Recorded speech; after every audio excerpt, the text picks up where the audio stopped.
পশ্চিমবঙ্গ কি তাহলে নয়া বাংলাদেশ? ভাবছেন নিশ্চয়ই কেন এমন কথা বলছি। আপনাদের মনে আছে ঠিক যেভাবে বাংলাদেশে কবিগুরু রবীন্দ্রনাথ ঠাকুরের পৈতৃক বাড়ি ভাঙচুর করা হয়েছিল, যেই ঘটনার জন্য আমরা বাঙালিরাও পথে নেমেছিলাম যে কি করে এইভাবে কবিগুরুর অপমান করা যেতে পারে, বাংলাদেশের জন্য ঘটনায় নিন্দা জানিয়েছিলাম। ঠিক সেরূপ ঘটনা ঘটছে এবার আমাদের পশ্চিমবঙ্গে। খোদ তৃণমূলের ছাত্রনেতার তরফে কবিগুরু রবীন্দ্রনাথ ঠাকুরের ছবি পুড়িয়ে ফেলা হচ্ছে। আচ্ছা, আমরা বাঙালিরা কি এই ঘটনা মেনে নেব? আপনারা হয়তো এখনো পর্যন্ত এই ঘটনা জানেন না, কি হয়েছে সেটাই আপনাদের আজকে এই প্রতিবেদনে বলবো। তার জন্য এই প্রতিবেদন সম্পূর্ণ দেখুন, কিভাবে কবিগুরু রবীন্দ্রনাথ ঠাকুরের ছবি পুড়িয়ে ফেলা হলো এবং পরবর্তীতে বিরোধীদের তরফে সেই প্রতিবাদ জানায় রবীন্দ্র সদনে তালা দিয়ে দেওয়া হলো। সমস্ত ঘটনা আপনাদের সামনে তুলে ধরবো, তার জন্য এই প্রতিবেদন সম্পূর্ণ দেখুন। নমস্কার, আমি সানিয়া, দ্য নিউজ বাংলায় আপনাদের সকলকে স্বাগত।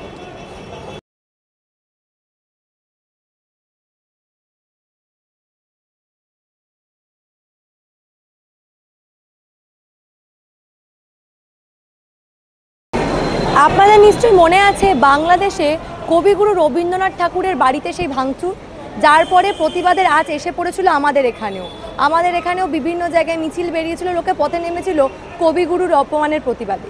সেরূপই একটি ঘটনা ঘটে গেল খোদ আমাদের রাজ্যে।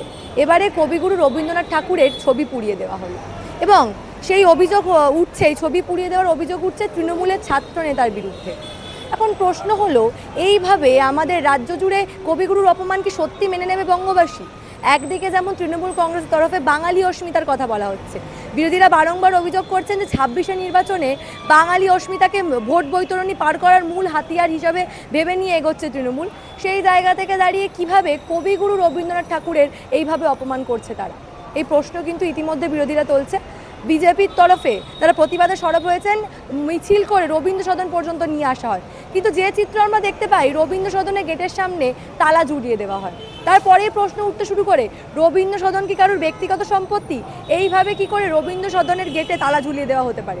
বিজেপির যে প্রতিবাদ যাত্রা, যেটা তারা আইসিসিআর থেকে শুরু করেছিলেন এবং রবীন্দ্র সদনে বিরোধী নেতার নেতৃত্বে তারা আসেন এবং সেখানেই তারা প্রতিবাদ জানান, গেটে তালা থাকায় তারা গেটের বাইরে প্রতিবাদ জানান এবং সেখান থেকেই সরাসরি প্রশ্ন উঠতে শুরু করে। তারা প্রশ্ন তোলেন, তাহলে কি মুখ্যমন্ত্রী মমতা বন্দ্যোপাধ্যায় ভয় পাচ্ছেন?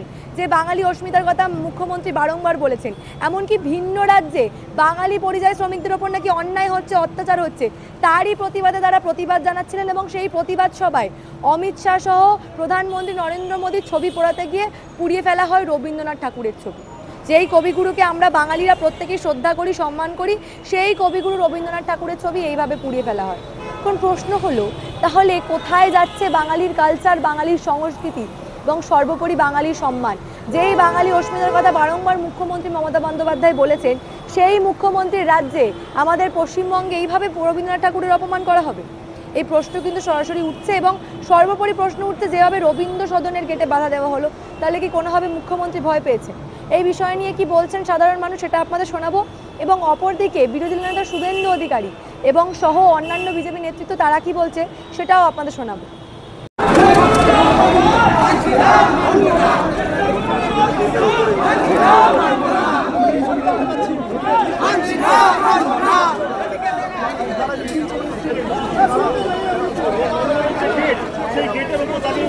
সবথেকে বড় কথা, আমাদের মাননীয় মুখ্যমন্ত্রী আমাদের বাঙালি অস্মিতাকে ভীষণ ভয় পাচ্ছেন, কারণ উনি তো রোহিঙ্গাদেরকে পুষে রেখেছেন, উনি জিহাদিদের পুষে রেখেছেন, তাই আমাদের রবীন্দ্রনাথকে ভীষণ ভয় পাচ্ছেন।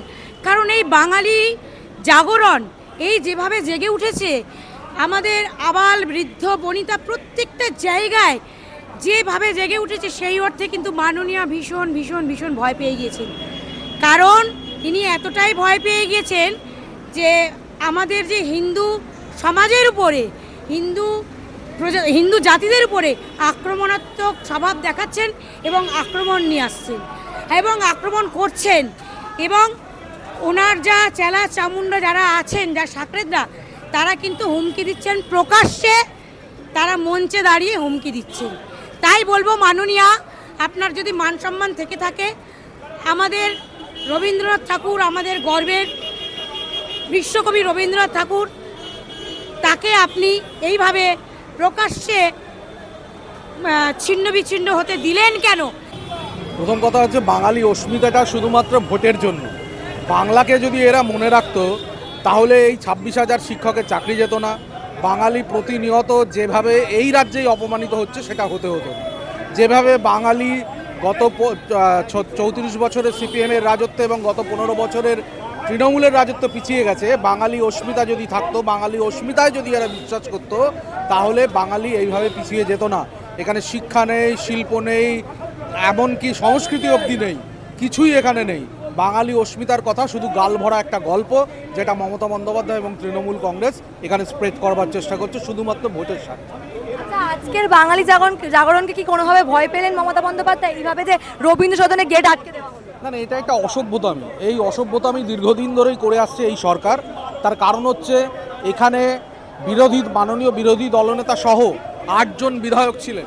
এখানে পদ্মশ্রী নারায়ণ চক্রবর্তী ছিলেন, এখানে পুলক নারায়ণ ধরের মতন বিদ্বজন ছিলেন, এখানে আরও অনেক বিদ্বজনরা এসছিলেন।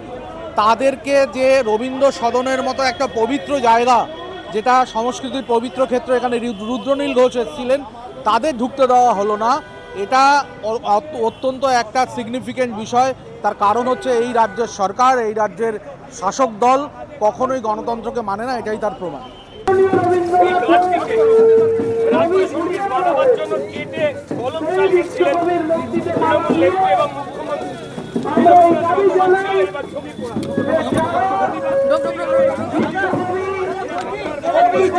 বাঙালি যে সরকার বাংলা বাঙালি অস্মিতাকে নিয়ে কথা বলে, তারা যেমন অ্যারেস্ট হয়নি এখনো, মুখ্যমন্ত্রী বিবৃতি যায়নি, জামাতের হাতে চলে গেছে, পশ্চিম বাংলাদেশ করার চেষ্টা করছে। জামাতের হাতে চলে গেছে। ওখানে অবনীন্দ্রনাথ ঠাকুরের বাড়ি পোড়াচ্ছে, এখানে রবীন্দ্রনাথ ঠাকুরের ছবি পোড়াচ্ছে।